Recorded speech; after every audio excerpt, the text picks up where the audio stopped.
Hey there, folks. This is Jay Frost speaking to you from, of course, the Philanthropy Mastermind series.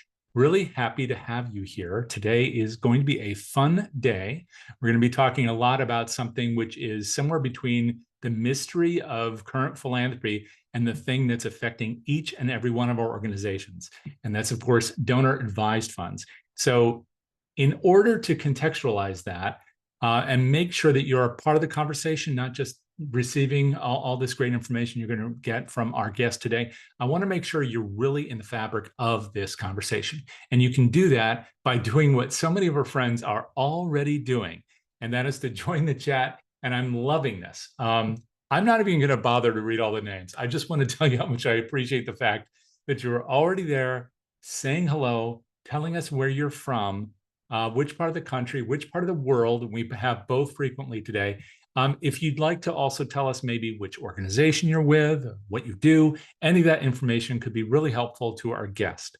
And so I'll just let you continue saying hello there and not belabor that. But I want to thank you for that and encourage you to use both the chat and the Q&A throughout today. I'm sure you will have questions. You may even have things you want to suggest, ideas you have from your own experience. Please use all of this session today as your sandbox. We really do appreciate your participation. If you do decide to raise your hand, though, we won't be calling on anybody. So for the person who just did that, you can lower your hand. We'll be paying attention to the chat and the Q&A throughout. I do want to also give a big shout out to our friends at DonorSearch, who have been providing a platform for these conversations since way back in 2016. I think this is episode 583, if my count is correct today. That means there will be over 600 this year. And you can see many of those if you want to take a look at the past, as well as recordings coming up in the future, over at DonorSearch.net under the resources tab. You probably saw a little QR code that our producer Jack was featuring just a second ago. That will pop up again at the conclusion today. So if you missed it, I hope you'll take a look for that. Grab your phone, grab that QR code, join our list, and also take a look at past episodes, both there at DonorSearch.net as well as on their YouTube channel. I also want to encourage you when you're doing that to think about your donors. DonorSearch, of course, helps us to understand who they are. Sometimes this piece of information we're going to discuss today is a little harder to get a hold of. That's exactly why we have someone who knows this as well as anybody, if not better than anybody in the field. Of course, that is our guest. That's Melissa Banks-Stepnow. I'm going to do a quick introduction, but I just want to say first, hello, and thank you, Melissa, for being here. Well, thank you for inviting me, Jay. It's great to have you, and I really appreciate this. This is also, for those who don't know, very soon after you took the helm of HBG, Helen Brown Group, a group that we know. I know you've been there for a bit, working as Helen's partner, but now as the president and CEO. So congratulations first to you and to Helen. Thank you. Thank you very much. It's been a very busy few weeks, but I'm happy to take a little bit of a breather with this. I love talking about donor advised funds, so it's a good break in the action for me. And the action doesn't stop there. And in fact, one of the things that I know that Helen Brown Group has done in the last few years, of course, is Definitive. And we'll provide links to both HBG and to Definitive in the chat later, so you can all take a look at that. One of the reasons I admire that work so much is because it's been hard, at least from my perspective, to get good, solid information on the breadth of donor advised funds instead of just one channel or another channel. All of this has been very important, but getting good, solid information about what's happening everywhere has been very tough stuff. We're going to learn a lot about it from you today. For those who don't know your work, of course, past president of APRA, and you've served on the board for a number of years. You have worked as an instructor. You do currently work as an instructor at Rice University's program.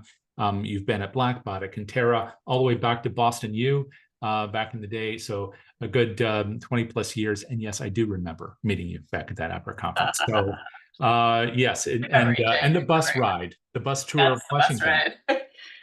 Thanks to our friend. Guys, inside joke. We won't do any more inside jokes today. No. But hey, it's a family here. So, but enough of that. Melissa, where can we start with this today? Maybe it's a definition. Can you talk about what donor advised funds are? Yes, I would love to do that. But before I do that, I just want to say hi from New Hampshire, because I did not put that in chat. And I want to give a special call out to the 3 international places that I mentioned. So we've got, most of you are from the US, which makes sense, but I saw Canada, a couple of you from Canada, I saw Sweden, and I saw Kenya. So I just want to give a special shout out to those international folks. So donor advised funds. It's actually interesting because donor advised funds have been in existence for just about a century. The first donor advised fund was created in 1924, so exactly 100 years ago. But most of us really haven't talked about them or worked with them or dealt with them until recent years. And we'll talk more about that as we go through today's conversation. And I find that a lot of individuals that work in philanthropy think they know what a donor advised fund are and maybe don't. And that's not me calling you out, because I'll just say it. When I joined Helen Brown Group last summer, one of the things that I was most excited about was the emphasis on the donor advised fund product, Definitive, and the opportunity that I would have to learn about DAFs on a much, much deeper level. So let's start with just what is it? A donor advised fund, think of a donor advised fund as essentially an investment account, checking account, savings account, where you put your money.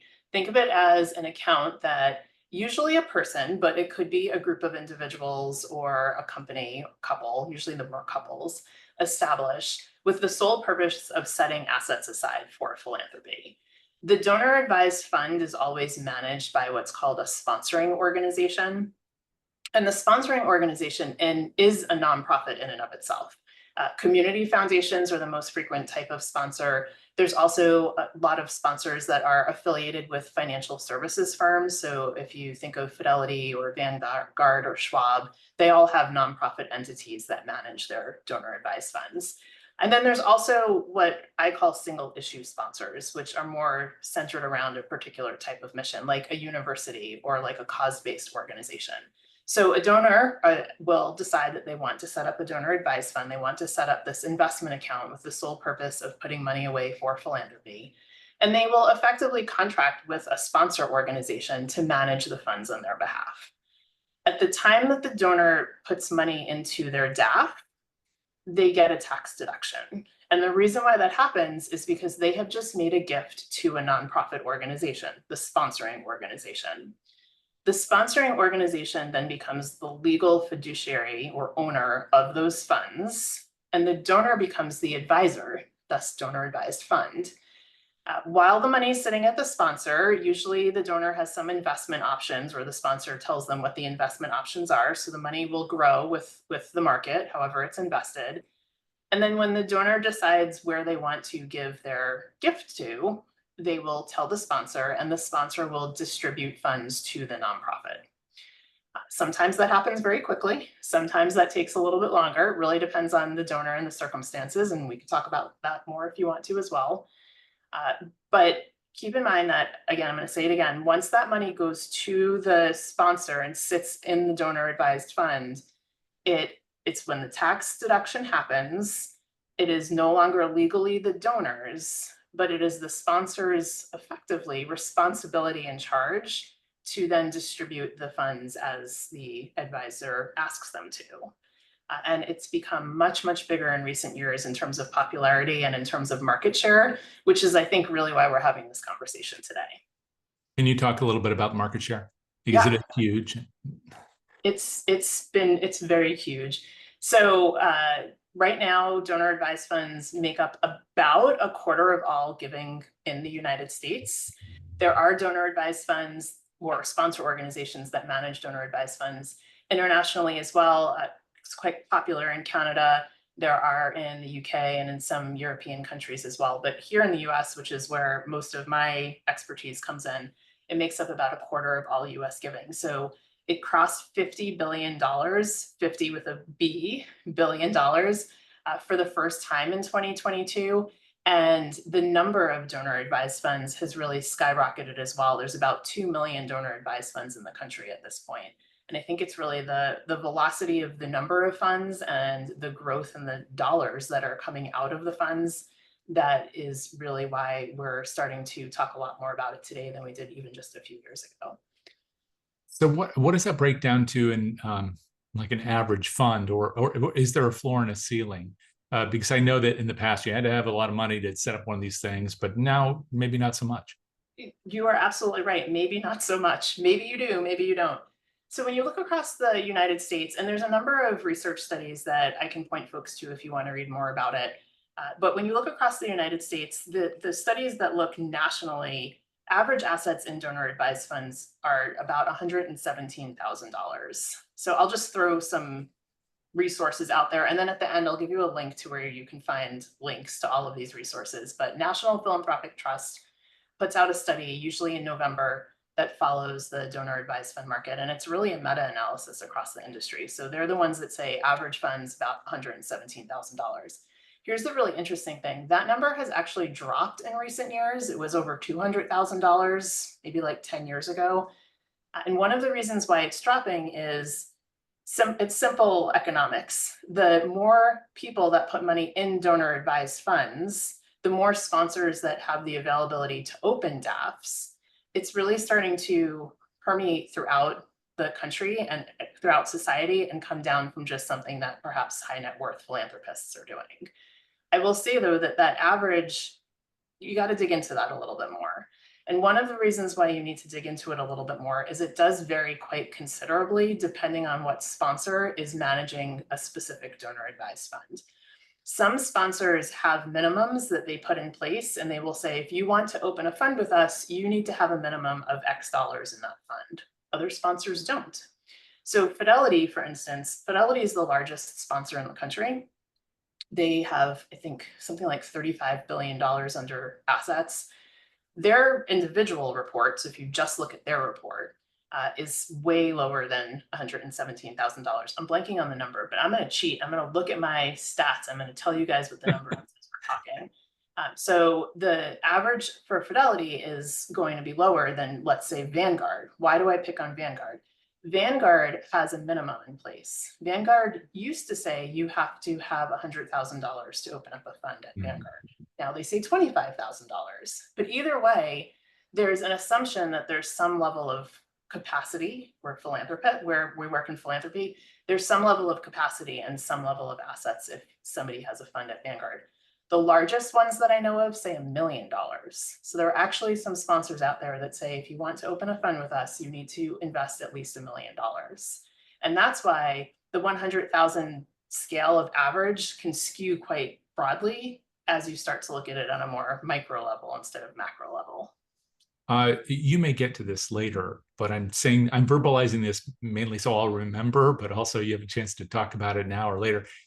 I would think that for the people in prospect development, prospect research in our audience today, that one of the things is going to be, well, how do I know where to focus my time and attention? And one of the triggers might be, well, where is the donor advised fund? Because some of them are $1 million as a floor and others are 5,000.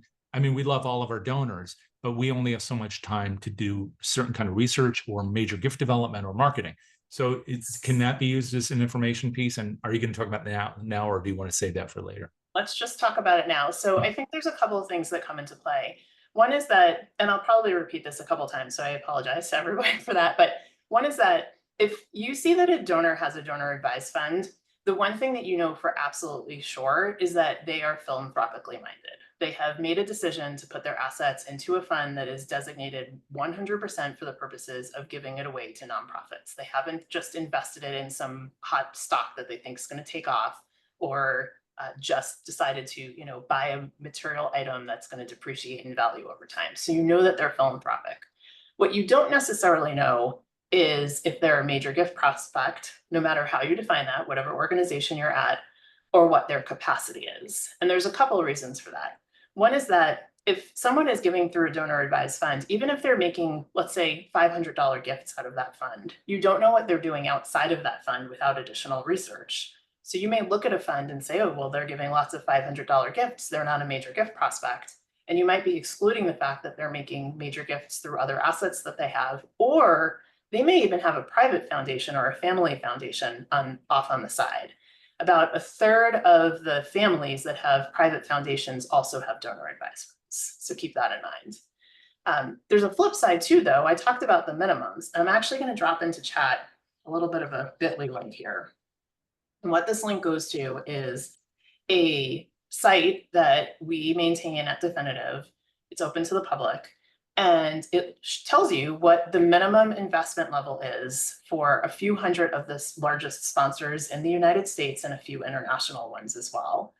I really encourage you to use that resource, because if you see $500 gifts coming out of a DAF, but you see that it's sitting at a sponsor that requires $100,000 or $1 million as a minimum, then that data point is actually more important in terms of their potential capacity than the checks or the gifts that you happen to be identifying right away. So there's a huge research component to this that is, on the one hand, not any different than normal prospect research, but on the other hand is very, very different because it just takes on a little bit of a differentiated flavor and focus.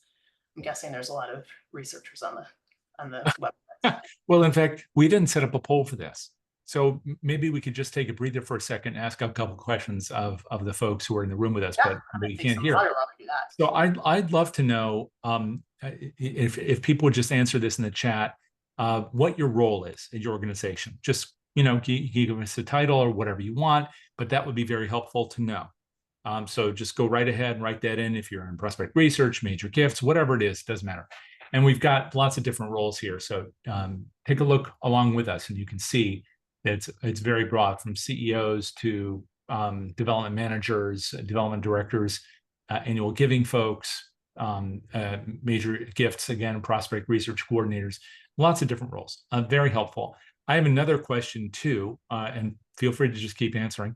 That is whether or not you personally or your family has a donor advised fund. The reason I'm asking this, I didn't preview this question with Melissa, but I'm curious to know whether or not you have experience with it personally. Then I'll ask another question that's along those lines in a second, but this is helpful sometimes. So we can see some families do, many do not, but it's a moving target. Now, maybe a last question is whether or not you have experience in receiving funds from a donor advised fund at your organization. And you probably need to say something other than yes or no, so we won't conflate the two answers. So if you say yes, we have experience with it, or no, we don't have experience with receiving donor advised fund gifts, I think that would be really helpful to know as well. So we're starting to see that, yes to receiving and yes to having experience. And some people don't know, which is fine. I mean, Melissa, that's really another piece here. If we've got people in different parts of the office, we're all trying to learn about this thing because it's so massive at 25% of the marketplace, but it doesn't mean that we have direct experience. That might be gifts processing. It might be somebody else in the office.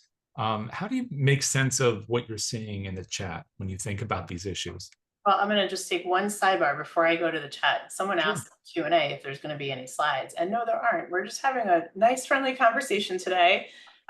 We thought that would just be a good break for your eyes, so hopefully that's okay with everyone. And I'll add to that, Melissa, which is that there is a recording, however, we always are asked, and that recording will be placed on the DonorSearch site at donorsearch.net under the resources tab. You will also find it on their YouTube channel, and that'll be there in about 48 hours. You will also be receiving an email with a link. So make sure you open that. And if you don't see it, it means it's gone to spam. Sorry, please go ahead. So I see a couple things. One, you guys type in fast because my finger can't scroll fast enough to keep up. But I did love seeing all of your titles. And I do think that it's fair to say that we have representation from just every corner of the development shop here today, which is awesome. We didn't ask you for size of organization, but I suspect that you're all coming from varying sizes, very small shops, very large shops. My unofficial tally is that most of you do not have DAFs. I'll say yet. I do think they're going to continue to grow over time, as we've seen over the past few years. And it seems like most of you have received or are receiving DAFs, which is not surprising, because if I talk about this just really briefly from a sector perspective, the distribution of where funding goes from DAFs, generally speaking, not at an individual DAF level, generally follows what we see in terms of where the distribution of giving goes across the United States as a whole. So if you think of Giving USA for a moment, and you think of the traditional pie chart that they typically show of the slices of different sectors getting the wallet share every year, money coming out of DAFs is pretty similar. Now, obviously, at an individual DAF level, certain donors, certain advisors make decisions on specific places that they choose to support or not support. But my point is really, if you think about a quarter of the giving in the United States over the course of the year, distributed roughly the way any other type of giving is, it touches every single type of nonprofit organization. And that's why I'm not surprised that most of you have said that you have seen it. Those of you who have said that you haven't seen it, I would offer you a friendly challenge, which is to think about the role that you play at your organization today and whether or not it's possible that you are receiving DAFs, you're just not aware of them because it's not an area of the data that you're typically looking at. And that's not a criticism, it's just an acknowledgement that if it is being contained to perhaps a gift processing role and you are an annual giving manager, you may not know the channel that a gift happens to be coming through. Maybe you do, but I would just think about that for those of you who have said no, if it might be that they're there and you're just not aware of them. You also previewed for me, and I'm not going to reveal them, tips you're going to give toward the end of the conversation today. And one of them maybe highlights the fact that how we think about this, how we talk about it internally also may lead to understanding where money is coming from, but also maybe generating more of it. So if you're here now, stick around because you're going to want to hear that. That's going to be a very important tip, dovetails with what we're talking about now. You also said something else I just have to interrogate because it was such an interesting stat, which is that 1/3 of families that have a family foundation also have a DAF. Yes, isn't that fascinating, guys? You know, what's going on? So I think there's a couple things, and let me just start by answering this question in a little bit of a tangential way, and then I'll come back to it. I get asked a lot why someone would, or why a family would choose to create a DAF instead of a foundation in the first place. And let me just touch on that, and then I'll come back to your specific question. I'll call it barrier to entry to create a DAF is significantly lower or softer than a private foundation. Typically, when you're looking at private foundations and family foundations, you are looking at high net worth philanthropists because there needs to be a base level of funding available to even think about wanting to go through the administrative process of creating a foundation and then the administrative process of just managing it going forward. As most of you probably know, foundations over a certain size are required to file 990s with the IRS every year. DAFs, it's literally just paperwork. It's not, for some sponsors, it's not much more than opening up a checking account with them. Now, the fine print is going to be a little bit different. I don't mean that negatively, but the fine print will look different than a checking account, but it's a few signatures and here's how you make a deposit. So it's a lot easier. Now, why do people with foundations also have DAFs? And why are they oftentimes transferring money from one to another? I think DAFs provide a little bit more flexibility in terms of the giving process than a foundation, which is oftentimes very structured and mired in process. It also provides families that have very specific guidelines in terms of where they will provide funding out of their foundation, more flexibility to give to projects and organizations that are outside of that. So I'll just give a specific example, not a foundation, but just a specific scenario. Let's say a family has a foundation and the charge of that foundation is to support healthcare and medical organizations. And they also want to give to the environment or their alma mater or a niche program that's just popping up for some reason, and it's not within medical and healthcare. How do they do that? A DAF is oftentimes just an alternative vehicle that provides that level of flexibility.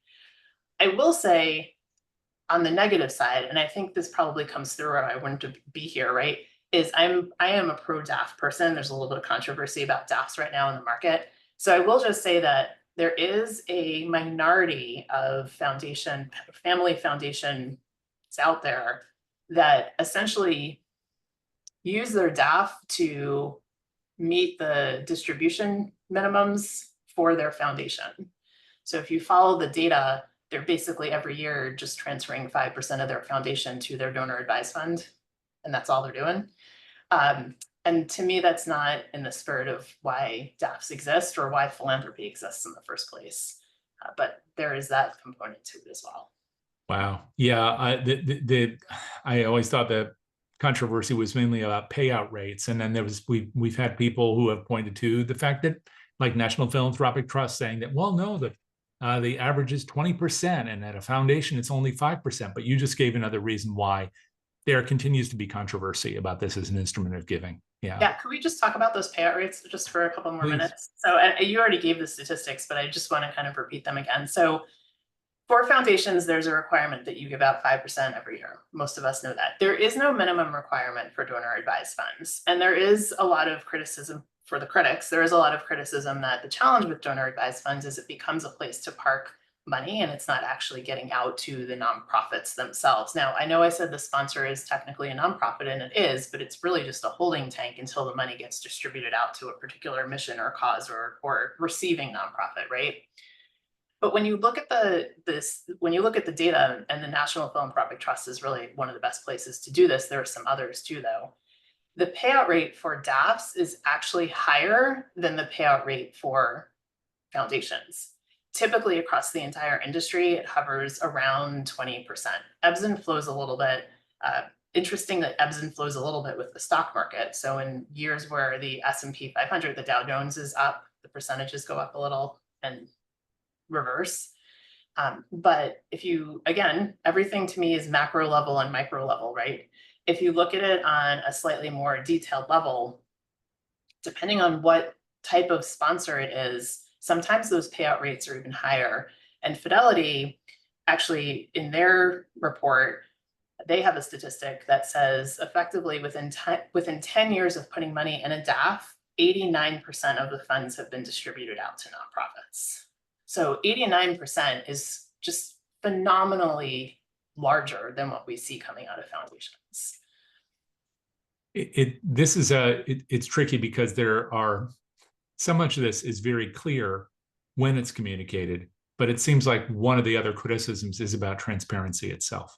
So for a subsector which is in fact so extraordinarily generous, for people not to be aware of it, it seems to be counterproductive. I know that our point here isn't to debate the merits of these things necessarily, especially from a policy standpoint, but it does get to the heart of maybe some of the questions that we're going to have in the chat. We're already starting to see about how do you find these things and who are these people, and because if it's not more clear what these are, who has them, and how to find this information, then it just leads sometimes to people thinking ill of them. But maybe one of the questions that we did kind of talk about before we began today was how things have changed. And maybe that's a good departure point now, because when you started looking at this kind of work a while back, it was relatively small. Now it's enormous. So besides the scope of it, how else has the landscape changed, and how should that affect the way we think about this, research them, and then pursue relationships with DAF holders? Yeah, so I think the number of sponsors has definitely grown considerably. I talked a little bit earlier about there's different types of sponsors. So right now in the United States, there's somewhere around 1,100 or 1,200 sponsor organizations. The vast majority of them are community foundations. And that still is the same today. The first DAFs that were created a century ago were at community foundations. The second most are actually these single issue sponsors. And again, those are nonprofits that have a particular cause or mission and have decided that donor advised funds is a good additional strategy. We see it a lot with large universities. We see it a lot with large sort of cause-based organizations like Rotary Club, Pride Foundation. They have donor advised funds as well. The fascinating thing is the payout rates at single sponsors are actually higher than any of the other types. And we're seeing more of the single sponsor ones come on the market. The community foundations, I think they had the lion's share of the market early on. So sure, more community foundations are offering them, but in my opinion, there's not a lot of additional sort of growth to happen there because most community foundations already have one. We are seeing more single issue sponsors come on with their own donor advised fund options. And then I think the financial institutions are getting in on it a little bit more too. So I've mentioned Fidelity a few times. They're not the only ones. Schwab, Vanguard, Goldman Sachs, a number of the very large, what we would think of as just brokerage houses or places where we might have our 401k, 403b, our stockbrokers. A lot of those really large financial firms are becoming sponsors as well. And I think while some of them have been doing it for a really long time, they're marketing it more now than they ever have in the past. And this is sort of a chicken and egg thing. Are they marketing it more because more donors are giving through their DAFs, or are they marketing it more because they've decided that this is a good expansion strategy for them. I don't know the answer to that, but I do think we're hearing more from those commercial sponsors than we have in the past. So that's definitely been a change. We talked a little bit about the fact that the availability of, or the ease of access of donor advised funds has definitely shifted in the last few years. So when you look at the demographics of donor advised fund holders are starting to skew lower now. It's probably not surprising when I tell you that historically it's been mostly baby boomer generation, but we're seeing it a lot more in Gen X and younger generations at this point.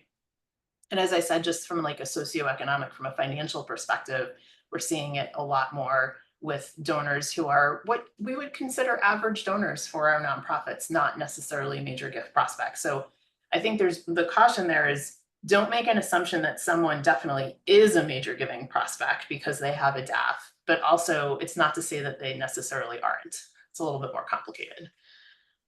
Yeah, I'm thinking about this from the perspective of even planned giving, where we are cautioned not to be thinking about it in the same way we think about major gifts, that we would often look to frequency and longevity as indicators of somebody who might consider putting an estate gift in their will, and that can be the largest gift they've ever made might be after they pass.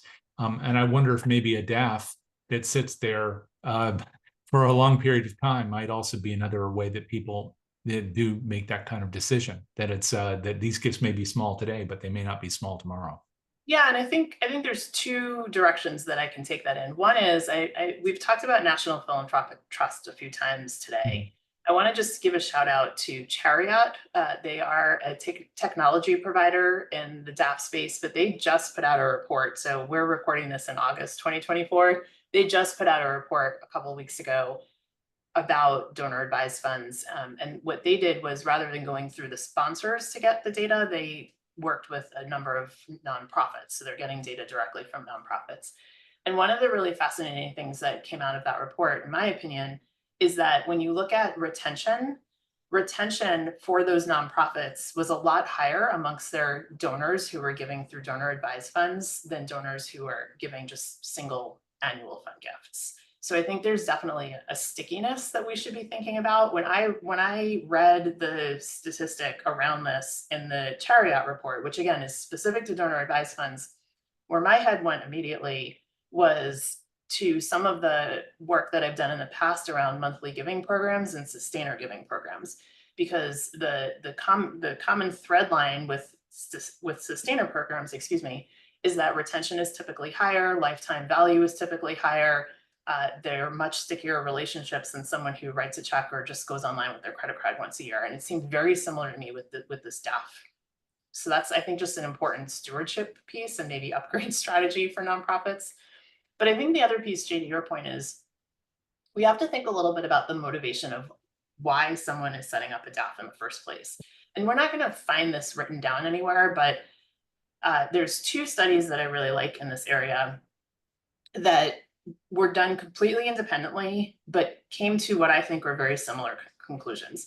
So one is from the DAF Research Collaborative. They're based in the United States. They do a lot of what I'll call academic research around donor advised funds. And the other one was out of Canada by KCICAGP. I can throw that alphabet in the chat for those of you who aren't familiar with it. So they both did independent studies. They didn't know that the other, I don't know if they knew the other one was doing it, but as far as I can tell, that they weren't like colluding with one another. And they both came up with three different types of personas of donor advised fund types of folks. So one, I'm going to use the words that the DAF Research Collaborative used because I like the analogy. They call them tub donors. Think about that as like your bathtub.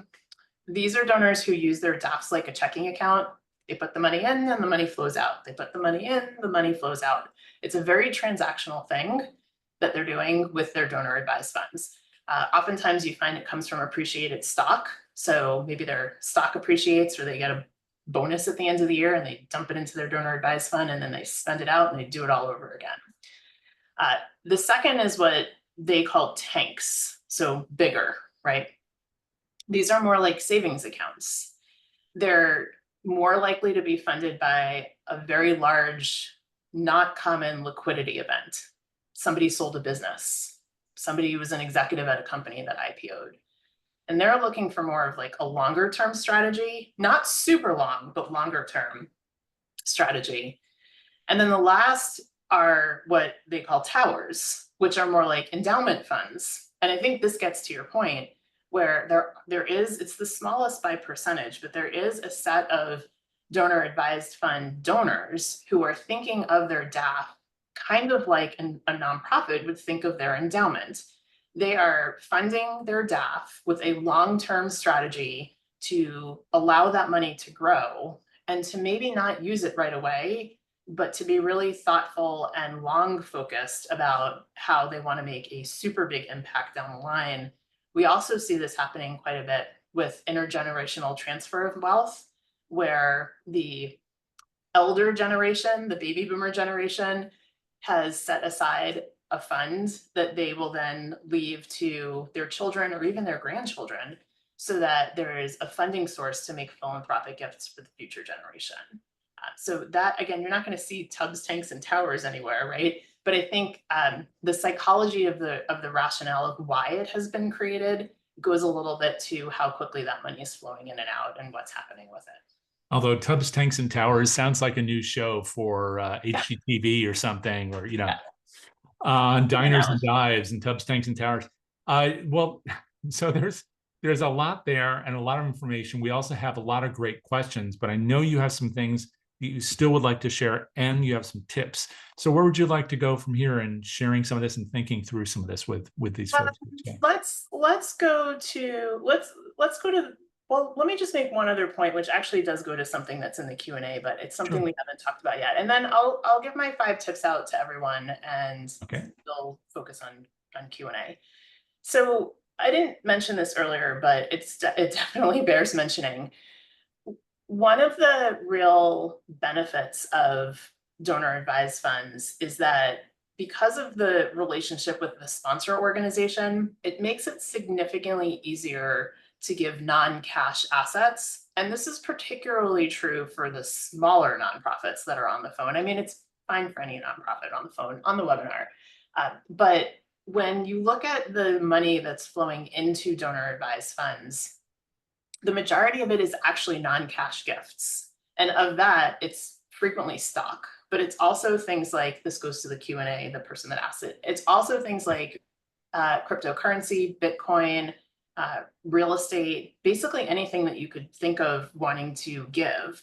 So the benefit there is the sponsor is always going to be a large structured nonprofit that can figure out how to transfer these untraditional currencies or things into hard US dollars, right?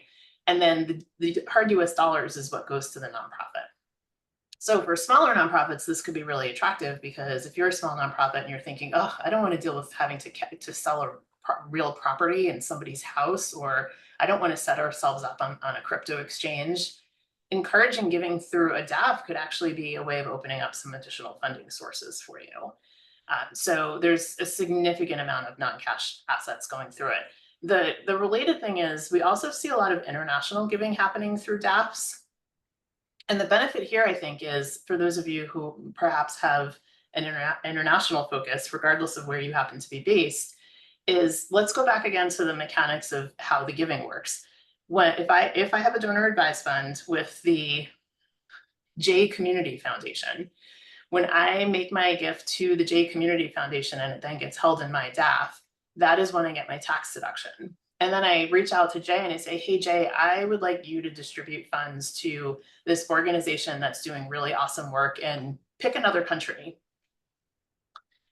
I got my tax deduction already when I made my gift to Jay.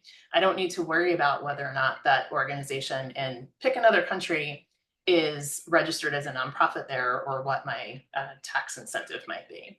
So there's some international benefits as well. I did want to ask about this earlier and I didn't. So I'm sorry. One last question before we jump into your tips, which is, it is donor advised.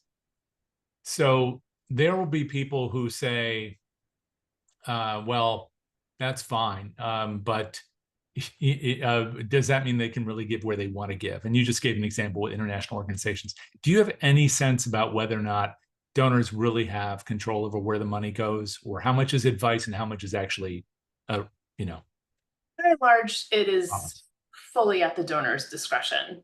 Okay. By and large, the sponsor is there to facilitate philanthropy on behalf of the donor. It is not in the sponsor's best interest to put up a lot of roadblocks or barriers. However, there's a big however here. The sponsor can create whatever guidelines and parameters that they want to. So same as they could say, you need to open your fund with $25,000 or $100,000, they could say, we will only give to certain types of organizations. And the donor will know that when they open up their DAF. It will be in the fine print that I said doesn't look exactly like what you're getting from the checking account when you open up a checking account. So it should be clearly outlined in the fine print of the origination paperwork that describes what the sponsor is willing to give to or not willing to give to. And I think at that point, it's up to the donor to decide whether or not those are restrictions that they could agree with. Where we sometimes see a sponsor saying no is when we start to get into either controversial or polarizing types of nonprofits. So if you have your DAF with a religiously affiliated sponsor, let's say, and you want to give to a nonprofit that is supporting a cause that is completely anti part of the stance of that religion, the religious sponsor may say, no, you know what, we're not going to give to that. That goes against our beliefs. We see it maybe happening a little bit with some of the political crises that are around the world, where a sponsor might say, we are not going to give to anything that they would never use something this broad, but it is politically charged, right? So those are really the only times where I see some restrictions happening. Thank you. That's very helpful, actually. So, okay, what are the big suggestions? Okay, 5 so as promised, what's the title of this webinar? five tips, right? So I've got 5 tips. They're broad, they're specific. I probably missed some things. They answer some of the questions that I've seen floating out there. If when I'm done, you have other strategies that work for you, please put them in chat, because I don't know it all and I learn something whenever I do these. So here are the 5 things. The first is, and some of these seem really basic, right? The first is talk about it. Talk about DAFs. What do I mean by this? This is really for anyone who is a frontline fundraiser or has marketing and communications under their umbrella. This is a natural part of our industry right now. If you're a frontline fundraiser and you're talking to a donor, ask them, do you have a DAF? Do you give through a DAF?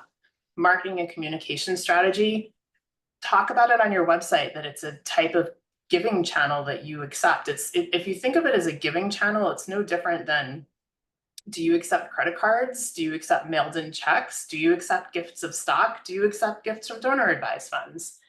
Add it to your collateral. So, those old fashioned reply devices that, please check here if we are in your bequest plans. Please check here if you have a donor advised fund.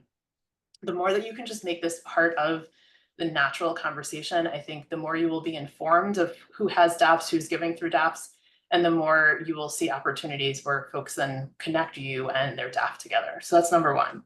Number 2, this is a completely marketing and communications one. If you do not have your EIN number on your website, put it on your website. Get it into the footer, get it onto your Give Now, Donate Here page. And the reason for this is, from a mechanic standpoint, frequently, and I'm going to diverge from this frequently in a moment. Frequently, the way that a gift gets distributed is I go onto my J Community Foundation website login, and I fill out a form that tells the J Community Foundation where I want to make a gift. And if all I put on that form is local food bank, the staff member at the J Community Foundation is going to have no idea what I mean by that. They might think they know, but not sure. Your EIN number guarantees that you are going to be the recipient of the gift or the distribution that the donor is intending. So I'd highly encourage you to do that. Now, there's something else that you can do that in some ways is even better than that. There are a number of technology vendors on the market right now and this is one of the things that we've seen change over the past few years because these didn't exist 5 years ago, that offer widgets that you can install on your website that basically facilitate the DAF gift directly from your website, which does a number of things. It makes the experience for the donor smoother. It means that the donor doesn't need to leave your website, go find the URL for the J Community Foundation, log in, and do all of this typing onto the J Community Foundation. It keeps them on your website. And what it also does is it allows you to record and collect data on the donor and the donor advised fund at the initiation of the gift. And then basically through the widget, the gift gets distributed. So I recommend looking in at that. For my prospect researchers out here, this is number 4. So we've went from marketing, frontline marketing communications. Now I'm shifting into my researchers that are on the call and those of you who have research in your umbrella. I said this earlier, but if you see that a donor has given through a donor advised fund, think about how you do your research slightly differently than you would with just another type of donor. You know that they're philanthropic, and now the question is, what kind of capacity do they have, and what is their interest in giving to you, right? It's that trifecta of trying to find the best prospects, those who have the capacity, those who have the interest, and those who are philanthropic. So philanthropic, you've got that check. Look for the capacity indications. We talked about this a little bit earlier. The minimums guide is one way to do it. My 2 sentences and then I'll move away from it. We do have a website called Definitive that does allow you to facilitate your research and your searching of donor advised funds. So you can check that out as well. But just think about how you change the mechanics of your research. And then 5 is for everyone. Educate yourselves. Kudos to you for spending an hour of your day on this webinar. Listen to it often. Send it to your colleagues. But don't just stop here, because this is still an emerging area within our industry, and it's what makes me so excited about it, right? It's not going to look the same in 3 years as it did today, and it certainly doesn't look the same as it did 5 years ago. So we have also on our website, I'm going to put the link again in chat for you. It's not the prettiest link, but here we go. This is a resource center that we house at Definitive, open to the public, where we collect news articles and research studies on donor advised funds. So you can read to your heart's desire. I'd also say to try to keep up with some of the larger industry studies that are out there. Giving USA touches on it. I mentioned Chariot earlier. Free Will had released a study a few weeks ago. National Philanthropic Trust, DAF Research Collaborative. You can find links to all of these on that link that I just put in chat. But just continue to educate yourself and become as familiar with these as you are with everything else that you're working with. So those are my 5 tips for you guys. And I'm sure that, that people in the audience also have some things that they do. Feel free to list those in the chat so we can share them, especially because this is being recorded. So we want to make sure others learn from your experience. And as you were saying, Melissa, this experience is, aggregative. Is that the right word? I mean, over time, we're going to learn more and more and more. It's sedimentary. But we do have all these other questions here. And I know you tackled some just in those suggestions on the last part of what you had to say. Especially when it comes to the kind of the prospect research side, where people always ask those questions like we used to, and I think maybe people still do, about stock donors, which, by the way, when you said adding the EIN, it's the first thing I thought about is back when I was on the inside, and that not being on a website was a nightmare, because if you don't have that, you can't make a gift through your broker either. You know what? It's also good for planned giving.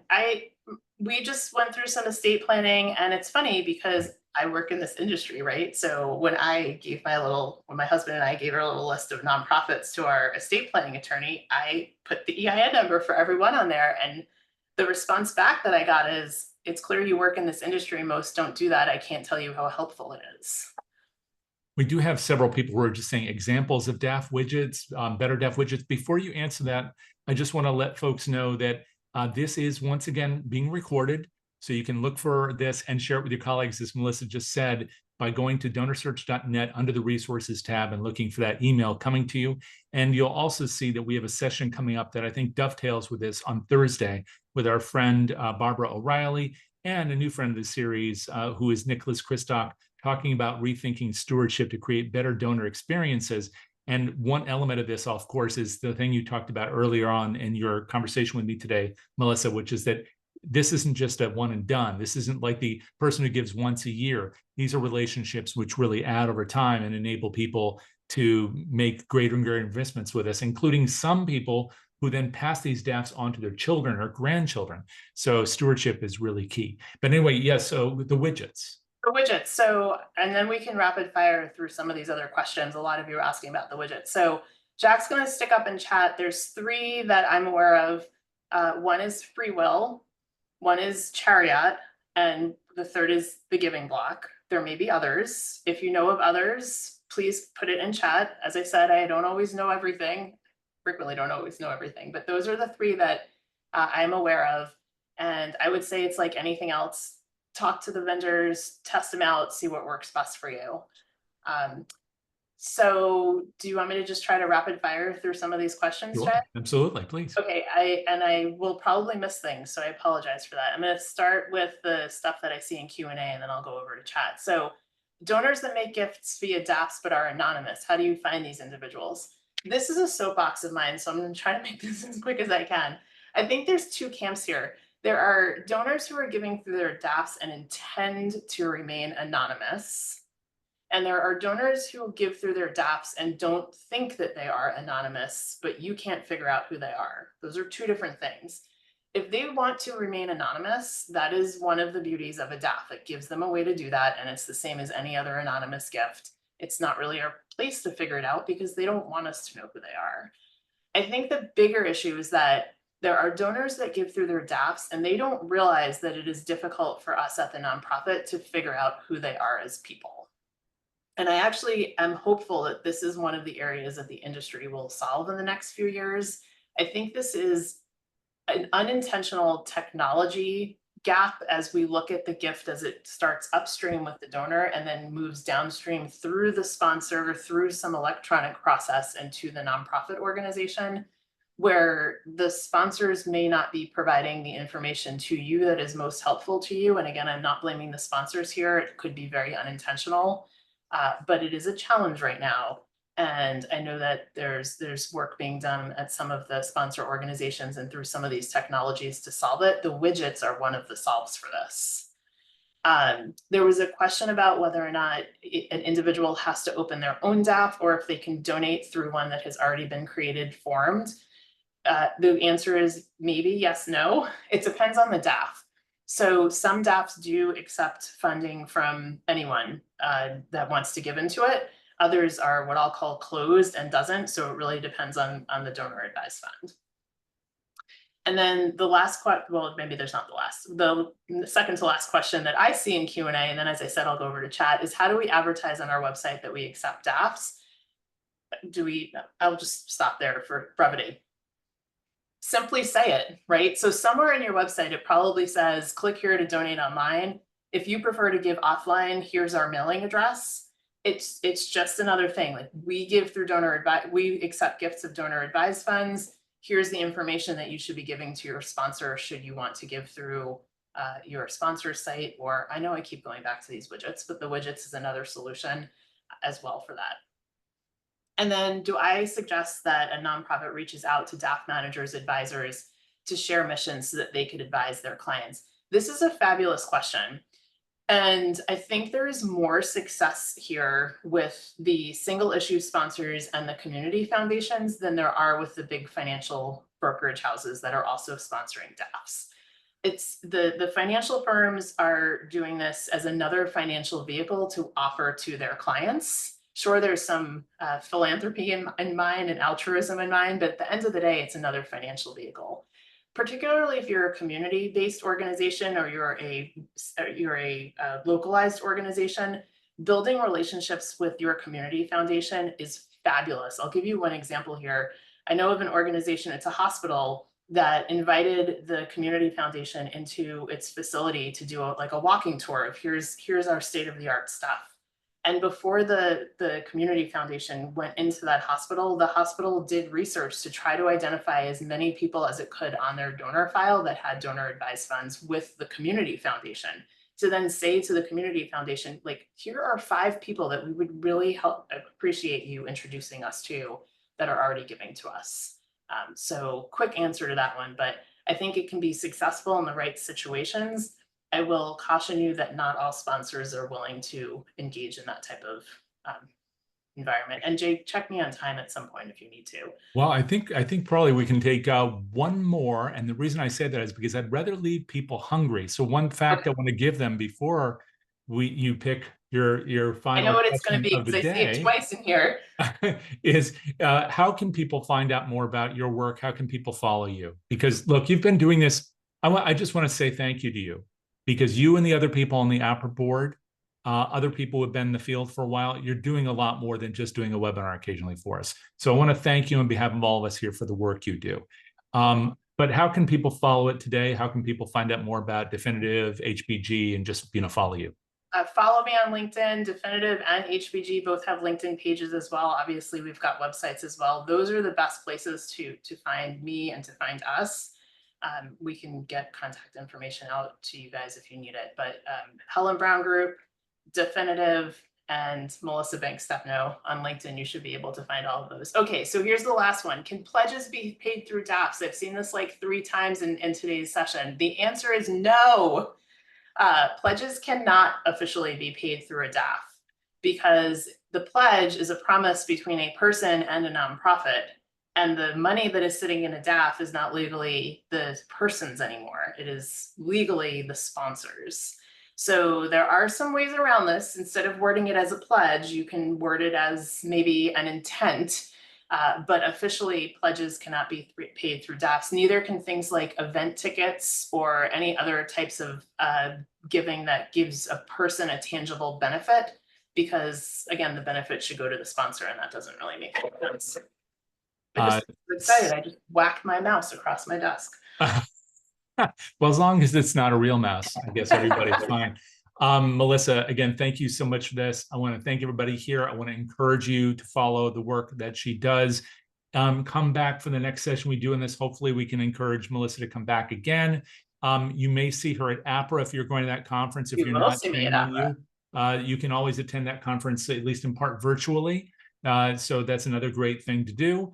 And one last thing, which is that you're going to see a survey pop up as you say goodbye today. Please fill that out so we'll know more of what you want to see and hear. It's the way that we program, both the people that you'd like to see as well as the subjects. And if you would, I'm going to be programming 2 weeks of my annual visit to meet with and interview people in England and UK and potentially Europe. That's in the first 2 weeks of September. I'd love to know what you would like to see and hear when I'm there. So fill all that out if you would as soon as you close out today. So with that, I want to thank all of you. Of course, huge thanks and applause to Melissa Banks-Stepnow. And we'll look forward to seeing you hopefully on Thursday for our session on stewardship. Until then, take care, everybody. Thanks, everyone.